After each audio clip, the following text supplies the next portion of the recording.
Well, here I am at Catchment Science 2023 over here in Wexford, lovely sunny southeast of Ireland.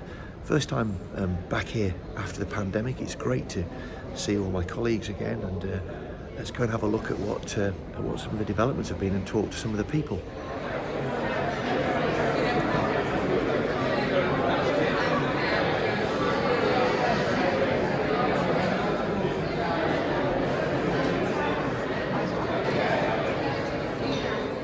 So here we have two inspiring people at the different ends of their careers, if I may say. We have Emma, who's just starting her career. She's done a brilliant PhD. And then we've got Brian, Brian, you and I have been working together for over 30 years. And you've got lots of experience and lots of, insight looking back. And I think Emma's got lots of experience and insight looking forward. Could you tell us, Emma, just tell us a little bit more about who you are and where you're from? Yes, I'm working in Sweden at SLU, or Swedish Agricultural University, and I defended my thesis in 2021, mostly focusing on phosphorus transport in the landscape. Awesome. Remind me, how do we pronounce your surname for an English ear? Emma Lannergård. Oh, that's very difficult for an English ear. Okay, thank you for that. And Brian, tell me about yourself. Who are you for the?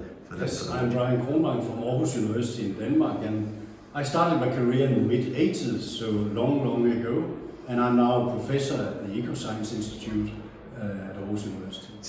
So Brian, I've just got so much to ask you because we've come such a journey together. I think I first met you here in Wexford, 1994, something like that. What do you think about where we've got to looking back on your career with these issues of catchments and diffuse pollution and stuff like that? Yes, I can see from the record we have in Denmark that we had a decade of glory in the 80s, 90s, where we reduced nitrogen with 50% from Danish agriculture, and phosphorus, actually, the surplus of phosphorus with 80%. So this was a golden era in the 80s, 90s. But since then, nothing has happened actually in Danish agriculture, nor with nitrogen or nor with phosphorus. Really? Nothing has happened?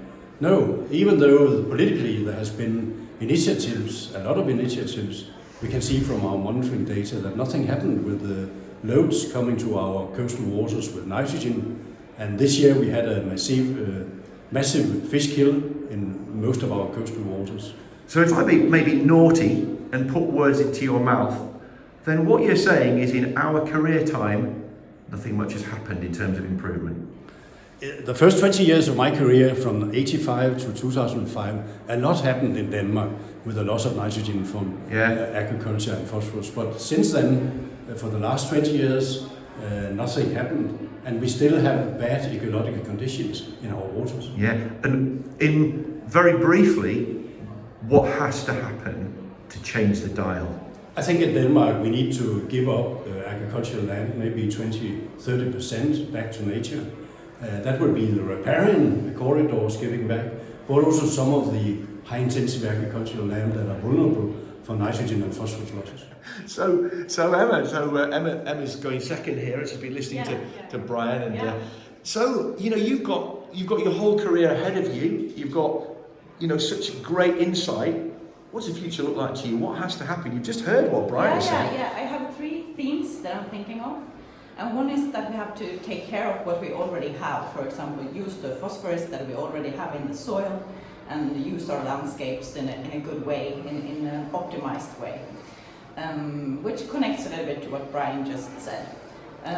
But then I think we need to put the right mitigation measures in the right place. And that's our job as scientists, to provide that evidence to prove what is the best solution in different kind of landscapes.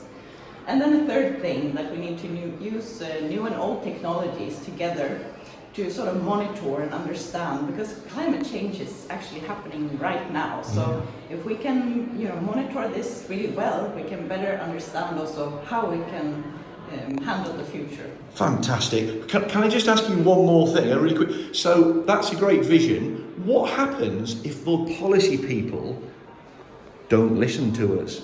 What happens then? What are we going to do about that? I mean, how are you going to make people listen? Yeah, but the first step is to communicate, and we as scientists must be better at, producing these clear messages Okay. of what we are doing. But then, you know, they also need to listen, and that's really not in my control, I think. Yeah. Well, thank you, Emma. Thank you, Brian. You're welcome. It's been great to talk to you. I really appreciate this reflection. And let's go and get our coffee now in the conference. Let's go and get it through here. On you go. Go on. We'll go. You're free to go now. Thank you. Bye-bye. Model was really poor.